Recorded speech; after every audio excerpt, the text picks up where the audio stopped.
মাছমারা বাজারে বমেদের জনসভা। দুর্নীতিমুক্ত রাজ্যের দাবিতে সরব নেতারা। দুর্নীতি ও বেকারত্বের বিরুদ্ধে আন্দোলনের ডাক দিল সিপিআইএম কুমারঘাট মহকুমা কমিটির উদ্যোগে নবীনছড়া প্যাচারথুল মাছমারা অঞ্চলের নেতৃত্ব ও দলীয় সমর্থকদের উপস্থিতিতে শুক্রবার বিকেলে এক প্রকাশ্য সভা অনুষ্ঠিত হয় মাছমারা বাজারে। সভায় উপস্থিত ছিলেন সিপিআইএম কেন্দ্রীয় কমিটির সদস্য ও প্রাক্তন বনমন্ত্রী নরেশ জমাতিয়া, রাজ্য কমিটির সদস্য সাধন কুমার চাকমা, জেলা কমিটির অন্যতম সদস্য সমর রায়, কুমারঘাট মহকুমা কমিটির সম্পাদক সমীরণ মালাকার, মহকুমা সম্পাদক মণ্ডলীর সদস্য হীরেন্দ্র চৌধুরী সহ অন্যান্য নেতৃত্ব।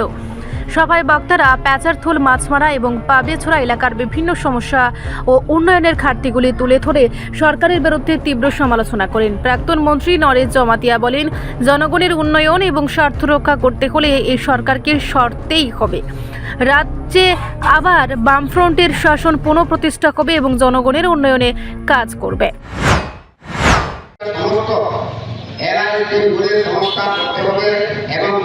কৃষকদের জন্য সার, বীজ ও কীটনাশক ওষুধ সহ কৃষির যন্ত্রপাতির ভর্তুকিতে দিতে হবে। 3 নম্বর, মাছমারা ওয়াটার ট্রিটমেন্ট এর কাজ দ্রুত শেষ করতে হবে। পানীয় জল সরবরাহ করতে হবে এবং মাছমারা ট্রাইব্যুনালের অন্তর্গত পরিষ্কৃত পানীয় জলের সরবরাহ করতে হবে।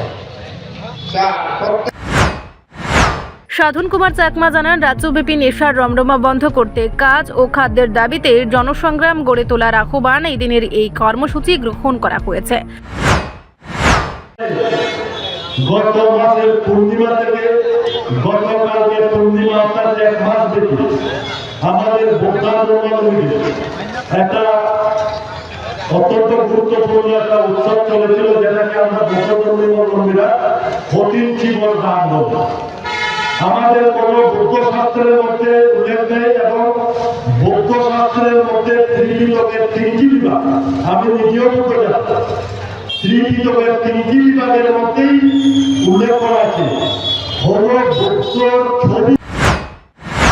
এদিন সংগঠনের উদ্যোগে শ্রদ্ধার সঙ্গে উদযাপিত হয় 109তম নভেম্বর বিপ্লব দিবস। রিপোর্ট সংবাদ প্রতীক্ষা।